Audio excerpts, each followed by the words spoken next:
আমি আবার এসে গেছি আপনাদের অ্যাস্ট্রোলজার অনন্যা দি মুশকিল আসার।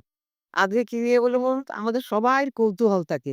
জানি অজানা শত্রু আছে, এই শত্রু আছে, ওই শত্রু আছে। কিন্তু প্রকৃত শত্রু আমার কে?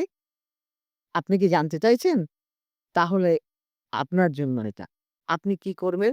শনিবার দিন পিপুরি গাছের গোড়ায় যাবেন।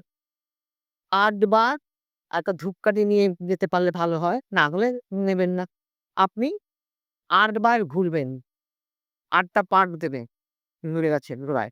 পাক দেওয়ার ফলে আপনার বাঁ হাত থেকে বাঁ হাত দিয়ে একটা ঝরে যাওয়া পাতা তুলে নিয়ে আসবে।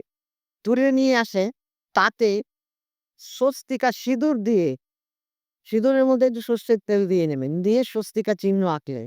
এঁকে একটা গোটা হলুদ নেবে। নিয়ে বালিশের তলায় রেখে আপনি ঘুমোবেন।